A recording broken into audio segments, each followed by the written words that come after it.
governs, and she never governs wisely. The colonies are not to be emancipated. All men are created equal, victory or death.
If the early motives for revolution were mercenary and self-serving, the year 1776 saw those beginnings transform and crystallize into America's beautifully idealistic Declaration of Independence.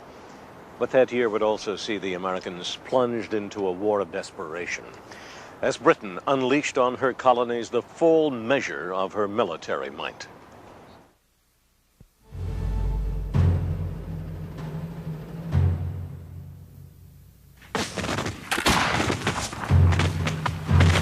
At the same time, American rebels were fighting British regulars at the Battle of Bunker Hill. The Continental Congress was in session here at Philadelphia's Independence Hall, formerly Pennsylvania State House. John Adams believed he had the key to enticing an equivocal Congress into supporting the army that had formed around Boston. And the key was a man. I concluded with emotion that Congress would adopt the army at Cambridge and appoint a general. I had no hesitation to declare that I had but one gentleman in mind for that important command, and that was a gentleman from Virginia, John Adams. The gentleman was George Washington, who had attended the convention wearing his scarlet and blue Virginia militia uniform, as if advertising his availability for military service. With one brilliant stroke, John Adams brought the Plantation Society's southern colonies to the active support of the industry-oriented northern colonies, and at the same time provided the embryonic Continental Army with a strong, charismatic leader. He was the revolution. He was the army. He is the only American who's ever lived who, if he had chosen to, could have become king. There was a movement toward the end of the revolution to make him the king of the new country. Though I am truly sensible of the high honor done me in this appointment, yet I feel great distress from a consciousness that my abilities and military experience may not be equal to the extensive and important trust. However, as the Congress desire, I will enter upon the momentous duty and exert every power I possess in their service and for the support of the glorious cause. George Washington to the Continental Congress. He was a man who had presence. He just walked into a room and everyone stopped and looked at him. He was very tall for that day, about 6'3", but in that time that made him a giant. George Washington was one of the richest men in America. He owned thousands and thousands of acres in Virginia, which he had in part acquired when he married Martha Custis, who was the richest widow in Virginia at the time of their marriage. And he had inherited a very substantial estate from his brother Lawrence at Mount Vernon. And also he owned thousands of acres in the West, which he had acquired as bounties for his service in the French and Indian War. And it only proves, I think, that the American Revolution was unique in this respect. It wasn't in any sense an attempt to overturn the existing class structure. It was really a war fought to protect rights and privileges and property which Americans felt they possessed as free-born Englishmen. At his Mount Vernon home, Washington presided over an estate that sheltered and utilized the labors of over 300 hired workers and slaves. He was a tough character. He wasn't this old man on a dollar bill that we think of now. He stood as straight as an Indian, you know, and men just worshipped him. He'd drink and he liked to gamble and play cards, and when he got mad, he could cuss the paint off the walls. You had prepared me to entertain a favorable opinion of him, but I thought the one half was not told me. Dignity with ease and complacency, the gentleman and the soldier look agreeably blended in him. Modesty marks every line and feature in his face. Abigail Adams on meeting George Washington. Everyone said he was extraordinarily graceful, the best horseman of the day. He was powerful. He inherited his father's strength. He didn't speak a lot. He was very self-effacing for two reasons. One, that was just his personality. He was not a pushy person. The other is his teeth were very bad. Even as a young man, they were rotting out. And that always embarrassed him a little, so he kept his mouth shut. You see the paintings of him with his lips clenched together. My dearest, I am now set down to write you on a subject that fills me with inexpressible concern. It has been determined in Congress that the whole army raised for the defense of the American cause shall be put under my care, and that it is necessary for me to proceed immediately to Boston to take up command of it. George Washington to his wife, Martha. 2 weeks after the Battle of Bunker Hill, Washington rode to Cambridge and officially took command of the Continental Army. He kept the British trapped in Boston and its harbor for months, while he watched his new army, largely composed of independent and undisciplined state militiamen, dwindle by desertions and enlistment expirations. Such a dearth of public spirit and want of virtue, such a dirty mercenary spirit pervades the whole that I should not at all be surprised at any disaster that may happen. Could I have foreseen what I have and am likely to experience, no consideration upon earth should have induced me to accept this command. George Washington, October 29th, 1775. Nevertheless, enough old militia re-enlisted, and enough new militia appeared in the next months to hold the shoestring army together. Washington moved his forces onto the heights of the Dorchester Peninsula, where he could overlook the British, but he could not threaten them. He had no heavy artillery.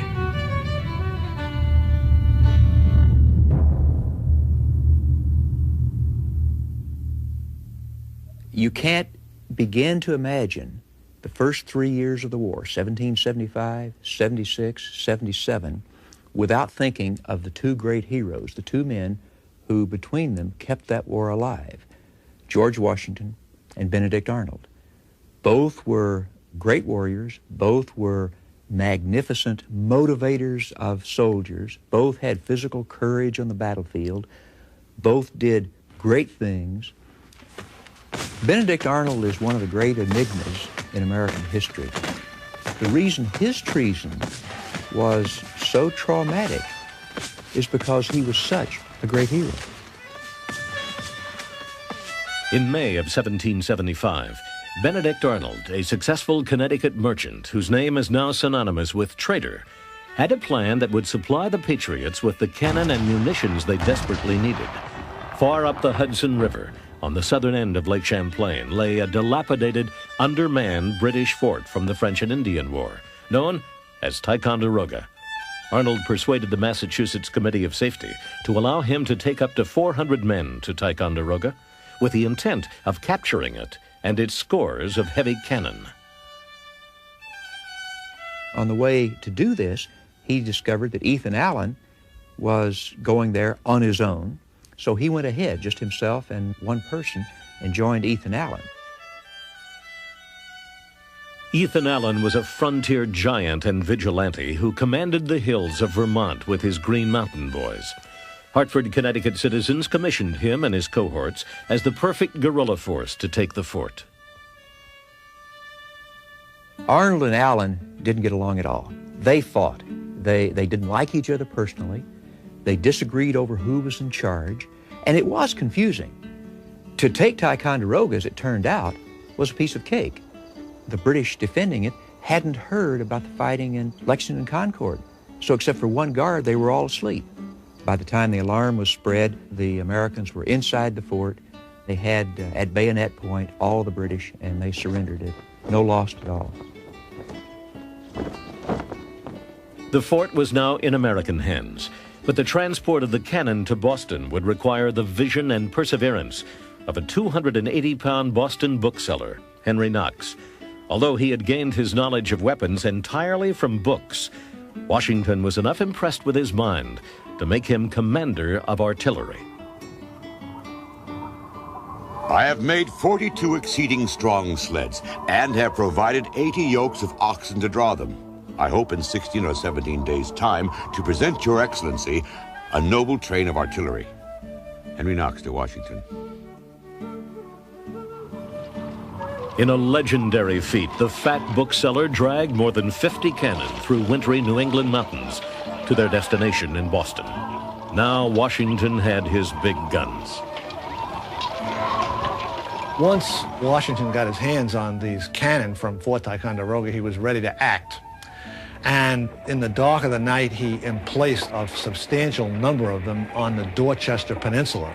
And the British awoke one morning, and they stared up, and here were these guns ready to fire right down their throats.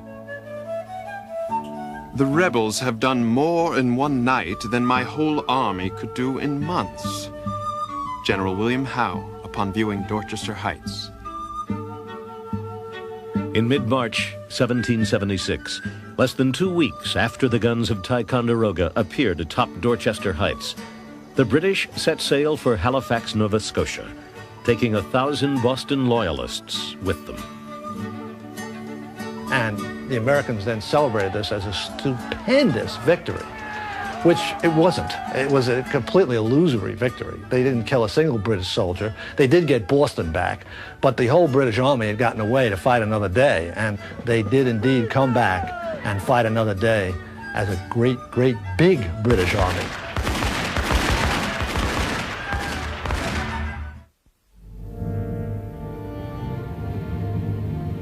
Because 13 colonies became independent, there's a sort of sense of inevitability, as though the modern United States was an actual unit. Actually, what's really happened was the partition of British America. The rebels expected that their future state would include not merely the 13 colonies, but also Canada, Newfoundland, Labrador, and the West Indies. With the allegiance of 13 colonies, the rebels decided in late 1775 to try for a 14th, Canada, the frozen giant to the north.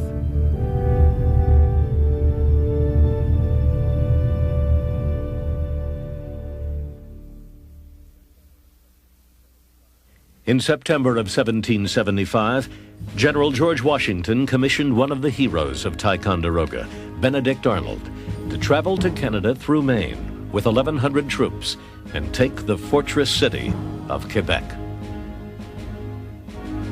You are entrusted with the command of the utmost consequence to the liberties of America. Upon your conduct and courage, and that of the officers and soldiers detached on this expedition, not only the success of the present enterprise and your own honor, but the safety and welfare of the whole continent may depend. George Washington. Arnold would be part of a two-pronged attack. General Philip Schuyler and General Richard Montgomery would lead a force of 1,200 men from Fort Ticonderoga to Montreal, then push down the St. Lawrence to meet Arnold at Quebec. Though Montgomery's approach would prove to be difficult and dangerous, Arnold's march through the Maine wilderness would be epic.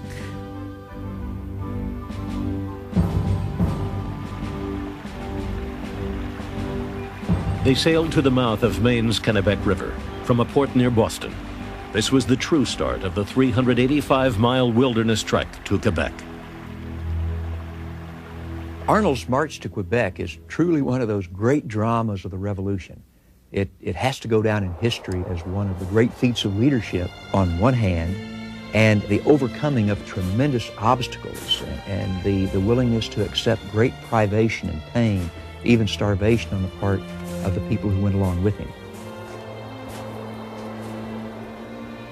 They pushed up the Kennebec in rough 200-pound bateaux, which had to be portaged around the river's many waterfalls. You would have taken the men for amphibious animals, as they were a great part of the time underwater. Benedict Arnold.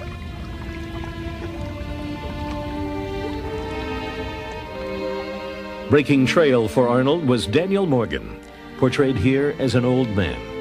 At the time of the trek, he was in fact a 39-year-old, tough, wily frontier giant who had lost all the teeth on one side of his mouth when an Indian bullet passed through his neck 17 years earlier. Morgan commanded 3 companies of riflemen for Arnold's expedition.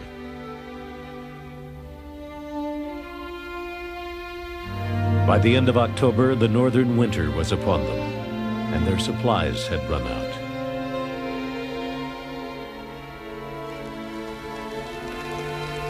The voracious disposition many of us had now arrived at rendered almost anything admissible. In the company was a poor dog who became a prey for the sustenance of the assassinators. This poor animal was instantly devoured without leaving any vestige of the sacrifice. Nor did the shaving soap, lip salve, leather of their shoes, cartridge boxes, etc., share any better fate. Dr. Isaac Center.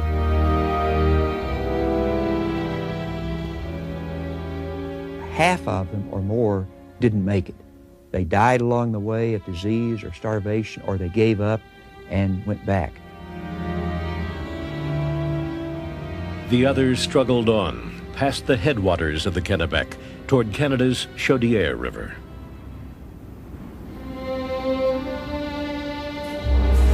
They wade through the mire to the foot of the next steep and gaze up at its summit, contemplating what they must suffer before they reach it. They attempt it, catching at every twig and shrub they can lay hold of.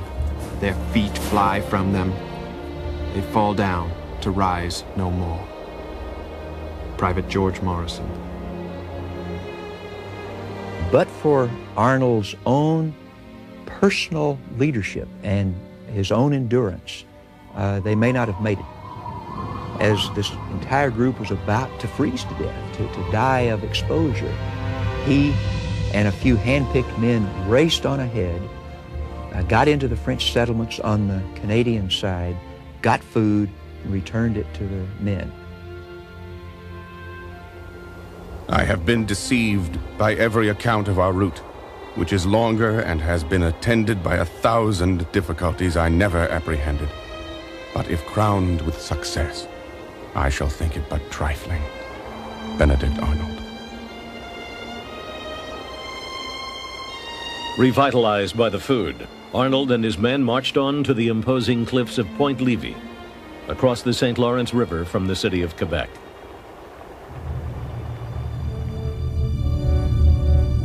Canada really was a river, the St. Lawrence, and 2 cities, Montreal and Quebec.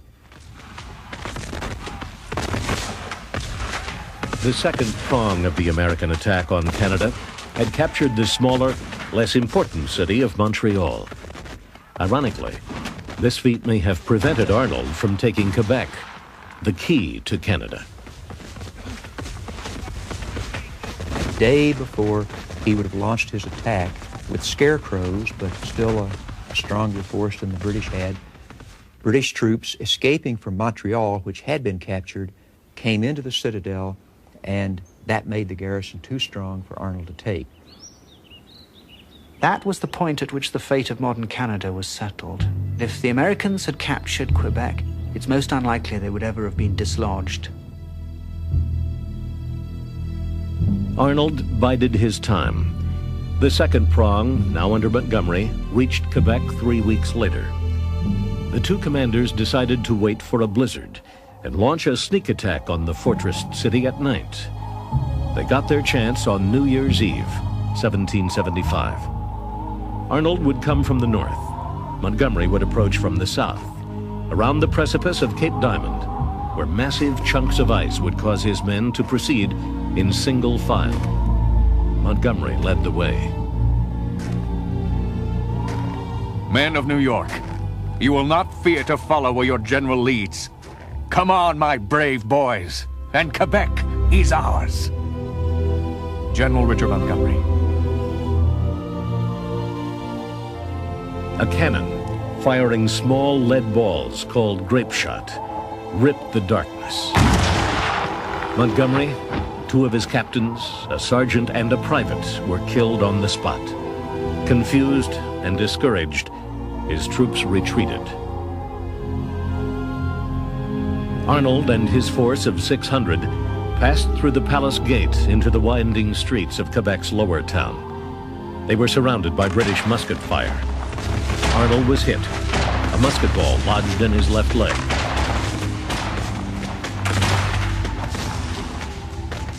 The loss of blood rendered me very weak. As soon as the main body came up, I returned to the hospital. Near a mile, on foot, being obliged to draw one leg after me, and a great part of the way under the constant fire of the enemy. Benedict Arnold.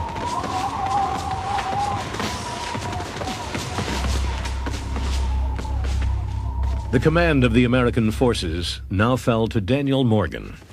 Through daring and fierce fighting, he took hundreds of prisoners. But after 3 hours of fighting, Morgan was still unaware of Montgomery's death.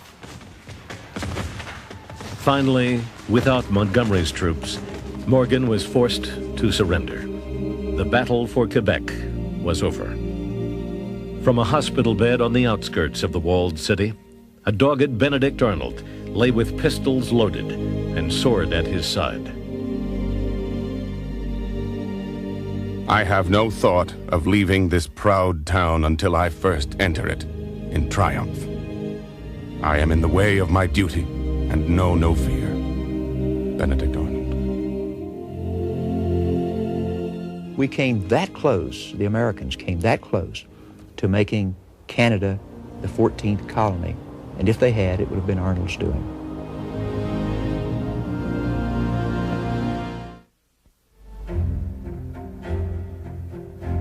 Upon his return to Philadelphia from England in May of 1775, Benjamin Franklin found the signs of war all about him. He devoted himself to the work of the Patriot cause. Benjamin Franklin was a very unlikely revolutionary. He was 70 years of age in 1776, an unusual age for a revolutionary. One doesn't usually think of men that old risking everything. He already had an international reputation, which none of the other revolutionaries had, and everything to lose, and what could he have gained?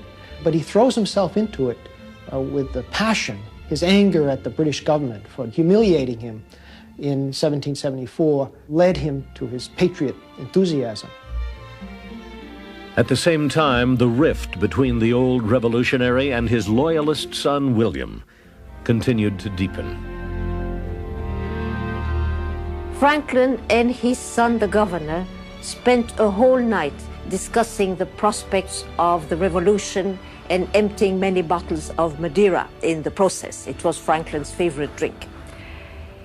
Franklin could not change his son's loyalty to England. The crown had given him respectability, and the son said that he would not espouse the revolution, that he was a servant of England, and thus he would remain. After this, the two men did not talk anymore until after the revolution. As governor of New Jersey, William Franklin became a loyalist leader. His revolutionary father became a member of a select 5-man committee responsible for drafting one of the most significant documents ever written.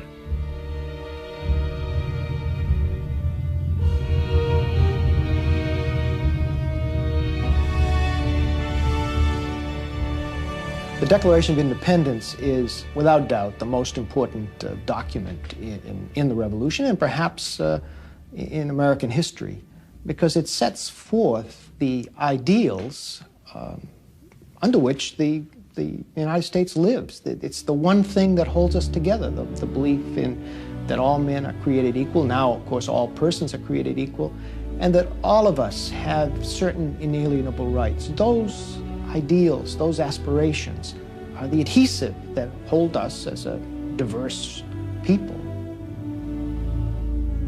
Many of the rebel leaders were reluctant to declare independence. In July of 1775, the American Congress even sent a conciliatory proposal directly to George III. John Adams dubbed it the Olive Branch Petition, but the English king refused to receive it and instead sent to America a belligerent proclamation. Whereas many of our subjects in diverse parts of our colonies and plantations in North America, misled by dangerous and ill-designing men, and forgetting the allegiance which they owe to the power that has protected and supported them, have at length proceeded to open and avow rebellion. We do accordingly strictly charge and command our officers, and all others our obedient and loyal subjects, to use their utmost endeavors to withstand and suppress such rebellion. George III, August the 23rd, 1775.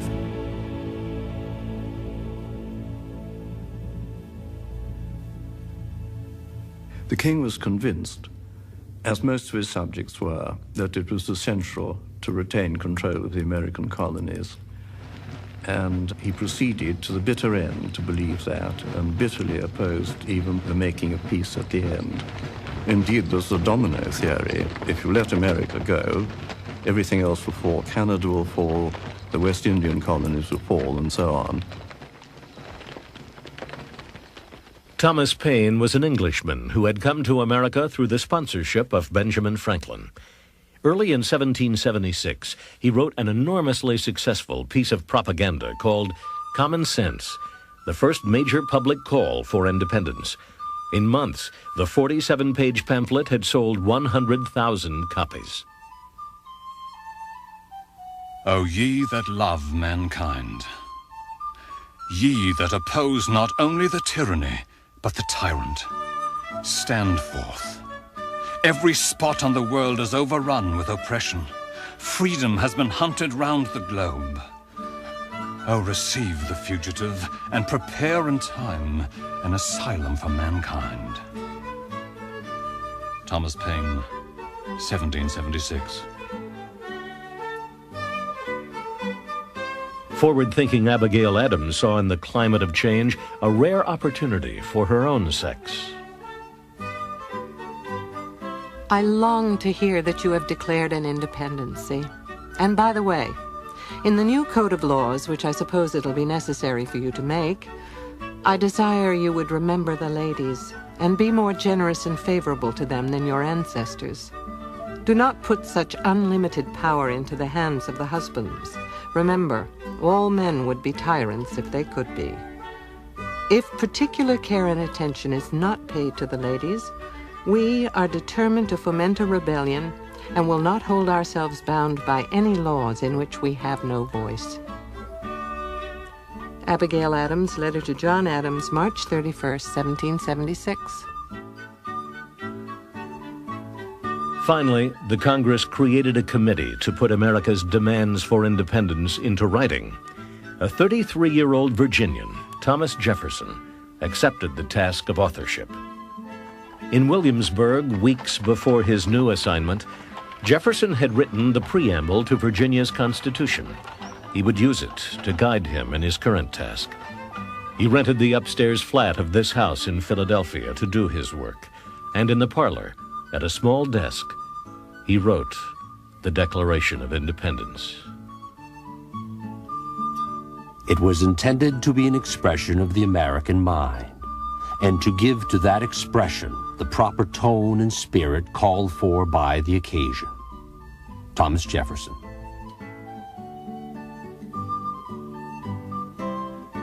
Jefferson believed Franklin should have written the Declaration, but the world-wise old diplomat shied away from such things. I have made it a rule, whenever in my power, to avoid becoming the draftsman of papers to be reviewed by a public body. Benjamin Franklin. Instead, Franklin tinkered with Jefferson's text. "We hold these truths to be sacred and undeniable," became, "We hold these truths to be self-evident." The greatest tinkering, though, came from the Congress itself, in session at the Philadelphia State House. Jefferson's original draft contained a passionate condemnation of the slave trade. Jefferson was a slaveholder who hated slavery. He wanted to abolish it. He moved at various times in the state legislature of Virginia, in the Continental Congress, to try to make inroads against this institution. But of course, he himself was always a slaveholder and was never able to free more than a half dozen or so of his own slaves, which numbered at one point around 200. So that inconsistency gnawed at him throughout his whole life. Jefferson's declaration was approved on July 4th, 1776, only after the condemnation of the slave trade was deleted. How is it that we hear the loudest yelps for liberty among the drivers of Negroes? Samuel Johnson, English writer. For Benjamin Franklin, the day of independence was bitter with personal loss. On July 4, 1776, troops came in and led William Franklin away from his governor's mansion and took him to jail to Litchfield, Connecticut, where he stayed for about 2 years. Franklin did absolutely nothing to help his son. He did not interfere. He did not say a word. He let it happen.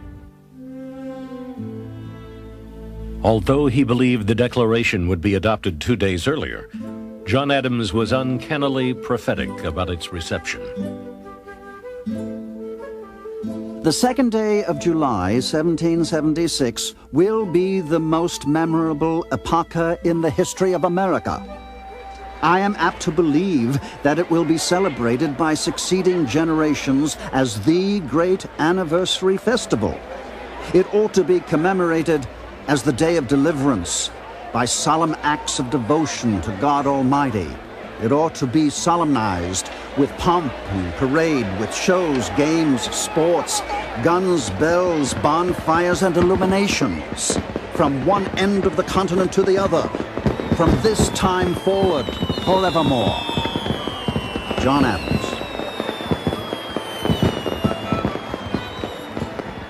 Even if the Congress didn't seem to remember the ladies, Abigail Adams was swept up in the euphoria of a new beginning.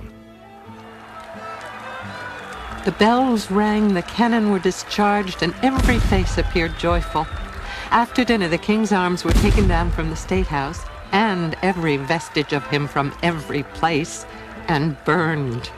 Thus ends royal authority in this state, and all the people shall say, Amen. Abigail Adams, on a reading of the Declaration at the State House in Boston. On July 9th, Washington had the Declaration read to his troops. He and his men now had an actual League of States to defend. Also on July 9th, in New York, the Sons of Liberty toppled the lead statue of George III. They melted it down and cast 42,000 Patriot bullets. I am well aware of the toil and blood and treasure that it will cost us to maintain this declaration and support and defend these states. Yet through all the gloom, I can see the rays of ravishing light and glory. I can see that the end is more than worth all the means, and that posterity will triumph in that day's transaction. John Adams.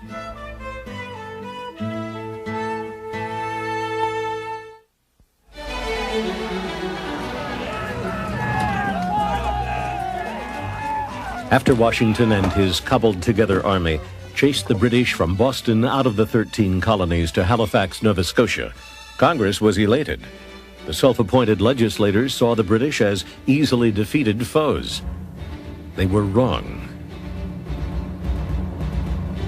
The British were not kidding around anymore. They were raising men. They were raising millions of dollars. They were floating ships out of dry docks where they'd been sitting since the 7 Years' War, and they were getting ready for an immense effort. And they did indeed put together the largest British army they had ever sent overseas in the history of the country. William Howe's 9,000 men from Halifax would meet with his brother, Admiral Richard Howe's 23,000 troops from England, in the harbor of one of the largest cities in America, New York.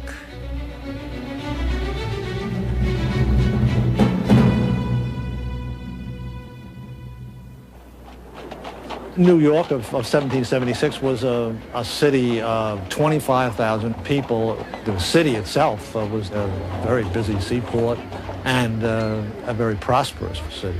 It was almost all on the lower end of Manhattan Island. New York was really the key to the continent. It had this magnificent harbor that was ice-free almost the whole winter. Anybody who had New York was in a very good position to win the war, and the British could see that. So could Washington. Anticipating Howe's move, Washington marched the Boston Army to New York to join forces already there. By mid-year, he stood ready to meet any British advance with 23,000 men, almost two-thirds of them untrained state militia.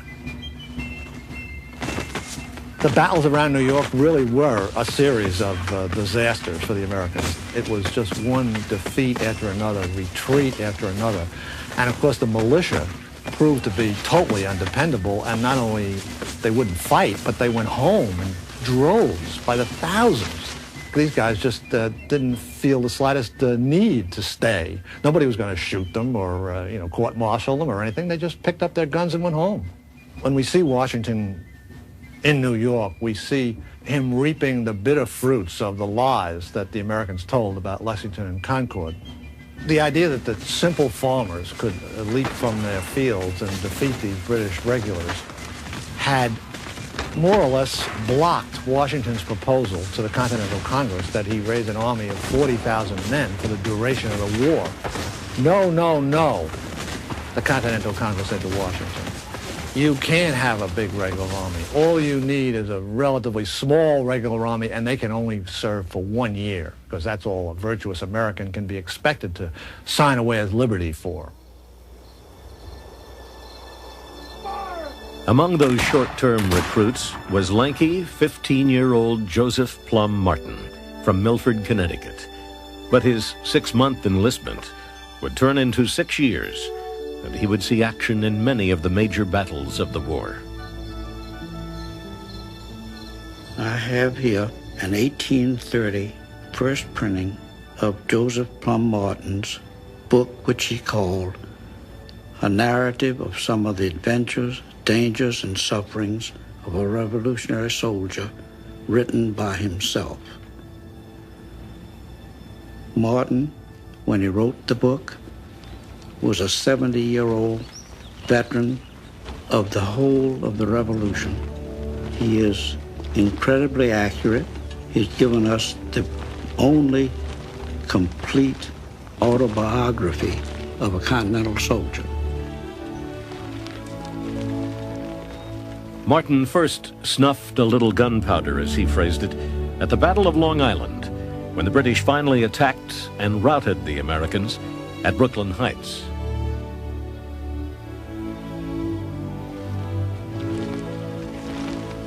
We soon landed at Brooklyn, upon the island. We now began to meet the wounded men, some with broken arms, some with broken legs, some with broken heads. Joseph Plum Martin.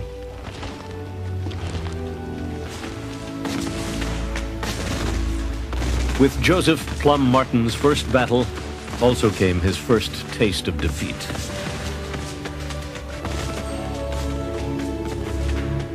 Multitudes were drowned and suffocated in morasses, a proper punishment for all rebels. The island is ours, and we shall soon take New York, for the rebels dare not look us in the face. I expect the affair will be over this campaign, and we shall all return covered with American laurels, and have the cream of American lands allotted us for our services. A British officer after the Battle of Long Island.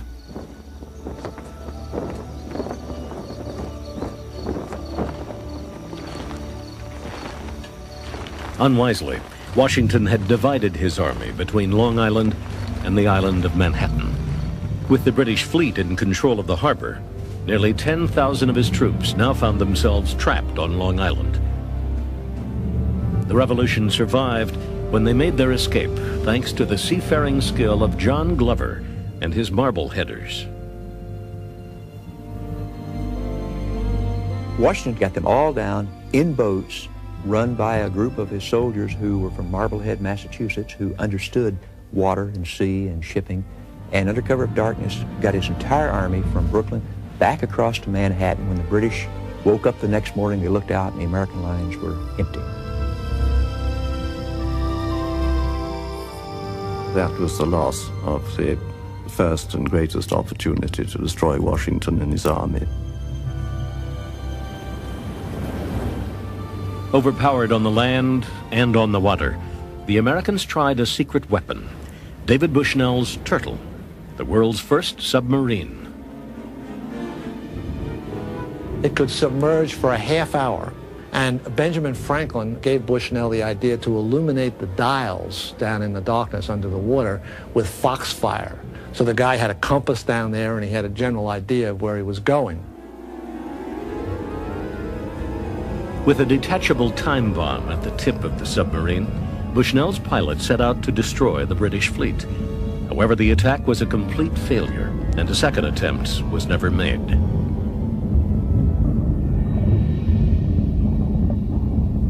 For 2 weeks, Howe refused to move on the Americans on Manhattan Island. Instead, he conducted peace talks at this home on Staten Island with Continental Congress representatives Benjamin Franklin and John Adams. During the peace conference, Franklin and John Adams shared a room, and it turned out that Franklin, who was a great fan of fresh air, wanted the window open, and Adams wanted the window closed, and they debated this for a long time. And Adams said that while Franklin was explaining to him the virtues of fresh air, he fell asleep. On Staten Island, Adams and Franklin were no better making peace with the British than they were making peace with each other. The talks broke down, and Howe moved again against Washington's army. This time, his troops came ashore at Kips Bay on Manhattan. The Connecticut militia saw this armada of ships coming towards them, and as they got out of the boats with their bayonets ready, they just took off. They ran right by Washington and 42nd Street, and he couldn't believe his eyes. And he threw his hat on the ground, and he said, "Are these the men I'm supposed to defend America with?" Routed at Kips Bay, Washington's army made their next stand in the naturally defensive terrain of Harlem Heights on northern Manhattan Island. When the British sighted the Americans, they sounded the call used by successful fox hunters. This humiliation may have prompted the Americans into their most successful engagement in New York, a draw. Such is my situation, that if I were to wish the bitterest curse to an enemy on this side of the grave, I should put him in my stead with my feelings. George Washington.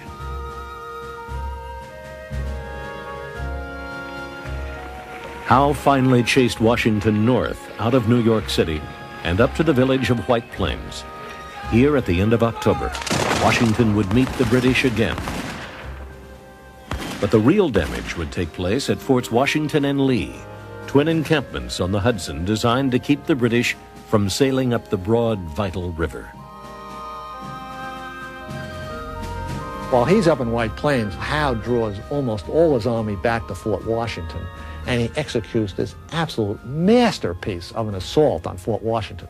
They bombarded it from all sides, and they just, in a half hour, they utterly and totally demolished the American defenses, and the whole 3,000 men and all these precious cannon, over 100 cannon, surrendered. 4 days later, General Charles Cornwallis, with 4,000 men in flatboats, attacked Fort Lee, high up on the Hudson Palisades. The Americans escaped this time, but the fort and all of its stores fell into British hands.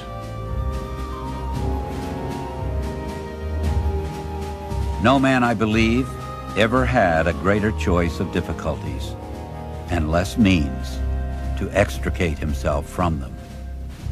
George Washington. By the end of 1776, New York, its harbor, and the vital Hudson River belonged to the British. With Washington's army shriveled to a few thousand men, American hopes were never fainter. In December, Common Sense author Thomas Paine wrote another brilliant piece of propaganda entitled The American Crisis. These are the times that try men's souls. The summer patriot will, in this crisis, shrink from the service of his country. But he that stands it now deserves the thanks of man and woman. Tyranny, like hell, is not easily conquered. Yet we have this consolation with us, that the harder the conflict, the more glorious the triumph. Thomas Paine.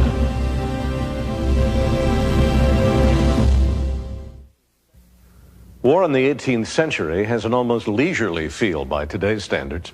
The fighting stopped entirely for winters in cold climates. So on December 14th, General William Howe called for an end to his 1776 campaign and prepared for an enjoyable winter in captured New York City, just 100 miles from the rebel capital here in Philadelphia. In striking contrast, a desperate George Washington took his threadbare army into the rugged New Jersey and Pennsylvania countryside to wait and to survive.